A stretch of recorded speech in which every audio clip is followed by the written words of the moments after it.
सध्याच्या वातावरणामध्ये ना शिक्षकांचं आणि विद्यार्थ्यांचं रिलेशन हा एवढा ज्वलंत प्रश्न झाला आहे आज सध्या. बघायचं काम नाही. एकतर शिक्षकांची जुनी मानसिकता, आम्ही जे सांगतो असं ऐका. जग बदललं पण शिक्षक बदलत नाहीत. का? कारण जगात कुणालाही बदलणं शक्य आहे, शिक्षकांना बदलणं शक्य नाही. कारण त्यांना असं वाटतच नाही आयुष्यात की आम्ही बदलणं गरजेचं आहे. ते मान्यच होत नाही. जो माणूस लोकांना सांगतो ना त्याला तसं वाटतच असतं. त्यामुळं त्या विद्यार्थ्यांची मानसिकता, त्या मुलांची मानसिकता आणि यांचे अनुभव, यांची जी स्टाईल होती शिकवण्याची, सिच्युएशन हँडल करण्याची, विद्यार्थ्यांना रागावण्याची, रागावून बोलण्याची, यांनी रागवलं तर त्याला असं राग येऊन तो परत सिरियस होऊन अभ्यास करायचा, अशी जी पहिली स्टाईल होती ना ती राहिलेली नाही आहे सध्या. तुम्ही एखाद्याला राग आणण्याच्या हेतूने बोलत असाल, म्हणजे तुम्हाला असं वाटतं की बाबा आपण त्याला राग दिला पाहिजे. तुझं काय खरं आहे, तू कधी अभ्यास करणार आहेस, तू असंच राहा, असं म्हणल्यानंतर त्या विद्यार्थ्याला पूर्वी पॉझिटिव्ह राग यायचा आणि मग तो अभ्यासाला लागायचा. आता तसं नाही होत. आता that child starts thinking a lot on that and becomes very, very, very negative about the teacher. This has to be strictly avoided. काय होतं आहे की हळूहळू समाजातली सहनशीलता संपत चालली, म्हणजे राहिलीच नाही. गाडी चालवत असताना सिग्नल सुटल्यानंतर जर माणूस थोडा थांबल्याबरोबर पाठीमागून त्याला एवढे हॉर्न वाजवले जातात. काय? सहनशीलता नाही. मुलांकडं आपल्यापेक्षा जास्त जी सहनशीलता असायला पाहिजे विद्यार्थी म्हणून, तर ती नाही आहे. त्यामुळं this has to be strictly avoided. मग काय गरजेचं आहे बाबा त्या मुलांना? फक्त शिकवायचं. Do this, do that, don't do it, don't do that. आणि नेमकं सूचना कोणालाही आवडत नाहीत, आणि विद्यार्थ्यांना तर सूचना आवडतच नाहीत आजकाल. आणि त्या सूचना आहेत ना, हे शिक्षकांनी देणं बंद केलं पाहिजे. तू हे कर असं म्हणण्यापेक्षा आपण असं करू जर म्हणालात तर त्याला ते चांगलं वाटेल. तिकडे जाऊ नको, बोलू नको, टॉयलेटला जाऊ नको, इथं टिफिन खाऊ नको. मग that person or the student becomes very much irritated with the behaviour of the teacher. आणि मग विद्यार्थ्यांना त्या शिक्षकांच्या विषयी प्रचंड नकारात्मक भावना डेव्हलप व्हायला लागली.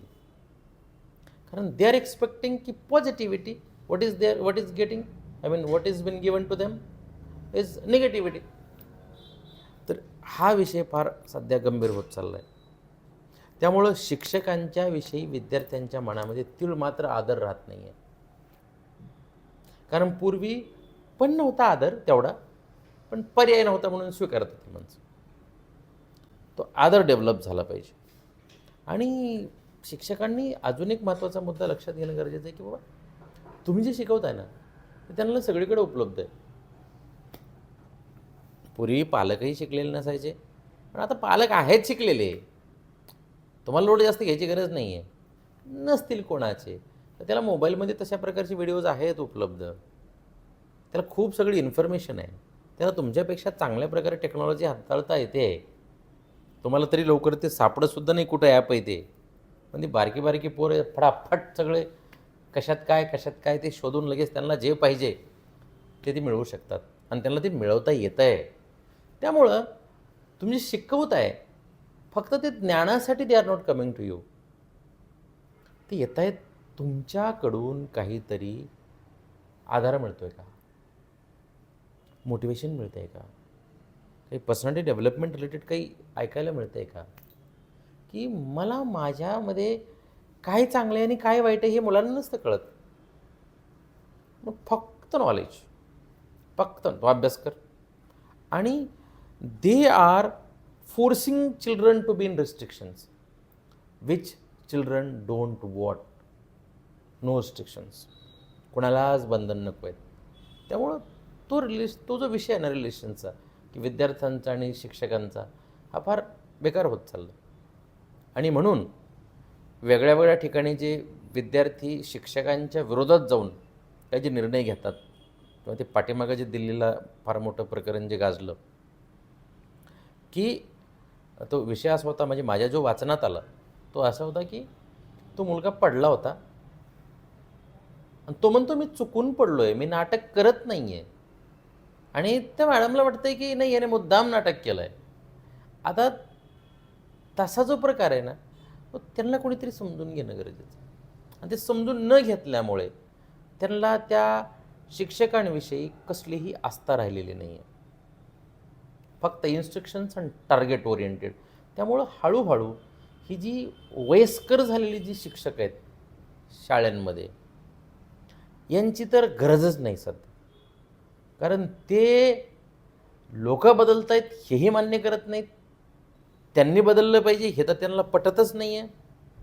आपला स्वभाव जोपर्यंत विद्यार्थ्यांना आवडत नाही तोपर्यंत विद्यार्थ्यांना आपला विषय कधीच आवडत नाही. त्यामुळे जर आपला स्वभाव त्यांना का बरं आवडत नाही, तर आम्हाला वाटतं की त्यांनी आमचं सगळं ऐकावं. कसे ऐकतील ते? त्यांना कुठे एवढे सगळे अनुभव आलेत. नाही, मग you should do this, you should do it, what about your marks, what is your score. त्याला माहिती आहे की जगामध्ये जे घडायला लागलं आहे त्याचा स्कोरशी काही संबंध नाही आहे. बघतायत की एवढ्या लवकर त्याचं कुठं करिअर बिल्ड होणार आहे. पण तुम्ही त्याला मार्क्स ओरिएंटेड, माझं तरी असं मत आहे की पालकांनी आणि विद्यार्थ्यांनी सुद्धा जे पहिल्या टॉप 10मधले जे विद्यार्थी आहेत ना, तुम्ही त्यांना एकदा उभं करा आणि त्यांच्याशी निवांत गप्पा मारा. ते त्या घोड्याला लावलेल्या झापडीसारखं एकदम पुढं पुढं पुढं पुढं पुढं पळण्यामध्ये व्यस्त आहेत. त्यांना जगात काय चाललंय यातलं कुठलंही कौशल्य माहीत नाही आहे. आणि मग जगामध्ये जे घडणाऱ्या घटना आहेत ना, या त्यांना जर माहीत नाही झाल्या तर they are like okay, study oriented, marks oriented, result oriented. मग तो टॉपला गेलं पाहिजे, अजून टॉपला आलं पाहिजे, तिकडं नंबर लागला पाहिजे, इकडं नंबर लागला पाहिजे, अमक्या ठिकाणी नंबर लागला पाहिजे. तो ठीक आहे ना, लागेल तो नंबर, नाही तर नाही लागेल. पण तुम्ही त्या विद्यार्थ्यांना ज्यांच्यामध्ये ती क्षमता नाही आहे समजून घेण्याची, तुम्ही त्याला फोर्स करून तुम्ही त्याच्या मनात तुमच्याविषयी प्रचंड घृणा निर्माण करत आहात. आणि ते नाही करायचं, कारण त्यांना समजून घेण्याची गरज आहे. नसते प्रत्येकामध्ये ती क्षमता. नाही करू वाटत प्रत्येकाला अभ्यास. नाही अभ्यास म्हणजे प्रत्येकच माणूस जर चांगला अभ्यास करत असता तर हे जगात एवढी व्हरायटी नसती निर्माण झाली. होईल तो पुढे, एखादा स्पोर्ट्स पर्सन होईल, एखादा उद्योजक होईल, एखादा क्रिएटिव्ह रायटर होईल, इंजिनियर होईल, काहीतरी करेल तो भविष्यात.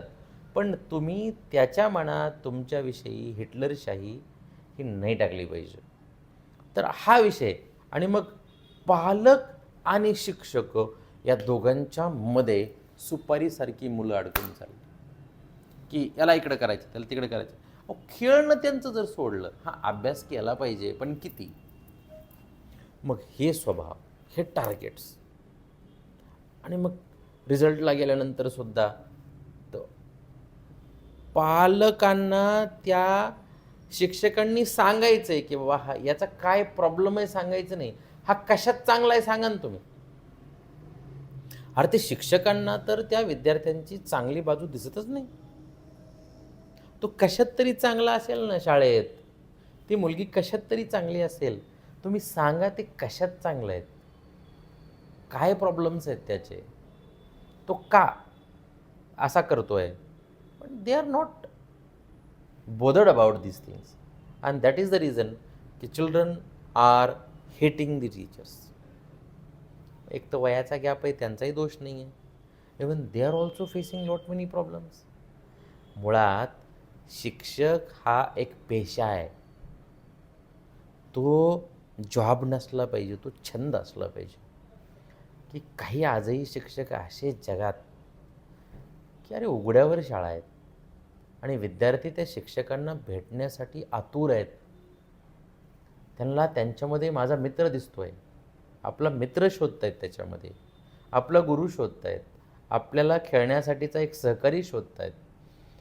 कुठलाही प्रॉब्लेम त्यांच्याशी शेअर करावा एवढा त्यांना तो माणूस तज्ज्ञ वाटतोय. आहेत असे जगात लोक. आणि दीज चिल्ड्रन किंवा this generation needs those type of people नाव. Not the irritated, frustrated, angry suggestions, the one who always give suggestions. असे लोक नाही चालत. त्यामुळं मार्केट शाळांचं पण आणि शिक्षणाचं पण त्याचा दर्जा खाली घेऊन येत चाललं आहे. कारण पूर्वी आणि आज, पूर्वी लोकांना स्वीकारलं याच्यासाठी जायचं की लोकांना ऑप्शन्स नव्हते. पूर्वी पण शिक्षकांना आणि शाळेला भीती, शाळेला जे काय म्हणता येईल त्याला, शाळेकडे पाहण्याचा दृष्टिकोन जो होता की म्हणजे शाळेविषयीची भीती होती, ही भीती काही निघालेली नव्हती. शाळेला वैतागून काही लोकांनी शाळा सोडून दिल्या होत्या पूर्वी, पण असं नाही. पण पर्याय नव्हता. Now people have options, and when they have options you need to be very much careful about it. कारण शिक्षण झाला व्यवसाय, शिक्षक झाले एम्प्लॉईज, पालक आणि विद्यार्थी झाले क्लायंट्स. मग you have to be service oriented नाव. So to be service oriented you need to be careful about it. तर अशा सिच्युएशन्स आहेत. असं असेल तर रिझल्ट 100% येतो. आणि मुळात विद्यार्थ्यांना आपण जे करतो आहे किंवा ते जे स्वतः आहेत त्यांना स्वीकारलं पाहिजे. तुम्ही जाणून देताय की हे तुझ्यात नाही आहे आणि the child doesn't accept it, त्याच्यासमोर ऑप्शन काय आहे मग? अरे मुलं जेवत नाही आहेत, हायपरसोमनिया आहे पोरांना, प्रचंड झोपतायत, ते कोणाशी बोलत नाही आहेत. मुळात 7वी ते 10वीपर्यंतचा पिरियड तर असा खतरनाक आहे की या वयामध्ये मुलांना आपल्या पालकांपासून दूर राहावं वाटतं. हा एकांतवासाचा पिरियड आहे. आणि पालकांना वाटतं ते बोलत का नाही आहेत? अरे ते डोंट वॉन्ट टू टॉक. त्यांच्या शरीरामध्ये, मनामध्ये होणारे जे बदल आहेत हे नैसर्गिक बदल आहेत. तुम्ही त्यांना ते करू द्या. पण ही जी इरिटेशन आहे, ही इरिटेशन त्या मुलांचं आरोग्य बिघडतं. आणि मग आरोग्याचा एवढा मोठा प्रॉब्लेम वाढला आहे की विचारायचं काम नाही. मुलं खात नाहीत, ती एवढे झोपतेत, काही झोपत नाहीत, काहींना शाळेकडे बघण्याचा दृष्टिकोन बदलत चालला. आणि तुम्ही पुढे काय करायचं 10-15 वर्षानंतर त्याचं आज ठरवताय तुम्ही. आणि त्यानुसार तुम्ही आज, तुम्हाला तरी माहिती आहे का तुम्ही परवा राहणार आहेत म्हणून? अरे 2 वर्षापूर्वी एक भाषा डेव्हलप झालेली कम्प्युटरची, ती पुढच्या 2 वर्षानंतर ती आउटडेटेड व्हायला लागली आहे. गेल्या वर्षी आलेला मोबाईल त्याच्या पुढच्या वर्षी आउटडेटेड व्हायला लागला आहे.